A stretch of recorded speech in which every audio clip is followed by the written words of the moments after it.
Hello viewers, যে যেখান থেকে দেখতেছেন আশা করি সবাই ভালো আছেন এবং যারা আমার চ্যানেলটি সাবস্ক্রাইব করেননি অবশ্যই সাবস্ক্রাইব করে দিবেন। আপনাদের লাস্ট আপডেট এখন আমি জানাবো আপনাদেরকে মালয়েশিয়ার কলিং বিষয় সম্বন্ধে। টপিকটি হচ্ছে মালয়েশিয়ার কলিং বিষয় কি আসলে খুলছে, এটা সর্বশেষ আপডেট আপনাদেরকে জানাতে আসছি।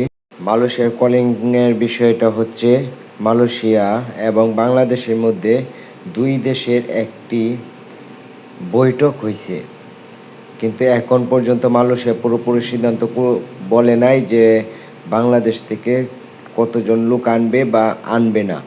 কিন্তু এই দেশের কোম্পানিগুলোকে বলছে যে আপনারা কিভাবে লোক আনতে চাচ্ছেন আমাদের কাছে একটি আবেদন করেন এবং আমরা আপনাদের একটি ইন্টারভিউ নিব, তারপরে এই দেশের কোম্পানির সঙ্গে কথা বলবে যে কীভাবে লোক আনলে ভালো হয়, কীভাবে সিন্ডিকেট মুক্তভাবে লোক আনা যায়।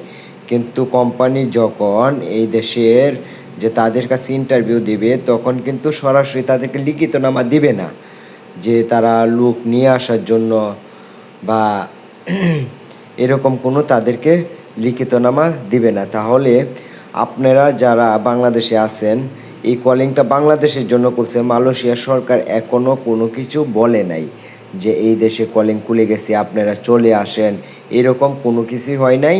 এটা অনেক দেরি আছে, আপনারা দালালদের দ্বারা প্রতারিত হবেন না, এটা পর্যায়ক্রমে দেরি হবে, কিন্তু আপনারা কারো কাছে টাকা পয়সাও দেবেন না, কোনো কিছু না। মালয়েশিয়া যখন খুলবে, যারা আমার চ্যানেলটিকে সাবস্ক্রাইব করেনি অবশ্যই প্লিজ সাবস্ক্রাইব করে দিবেন এবং আপনাদেরকে সর্বশেষ আপডেট আমি জানিয়ে দেব যে কোন দিন খুলবে মালয়েশিয়া।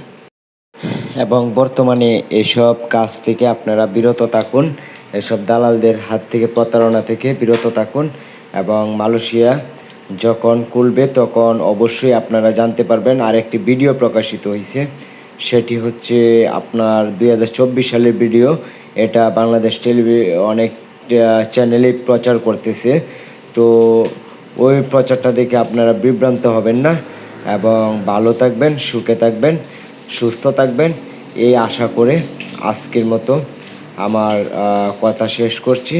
এবং আপনারা সবসময় সচেতন নাগরিক হিসেবে কাজ করবেন এবং কোনো দালাল দ্বারা যেন প্রতারিত না হন, সেই শুভ কামনাই আমি আপনাদের জন্য করতেছি। এবং সবাইকে আসসালামু আলাইকুম।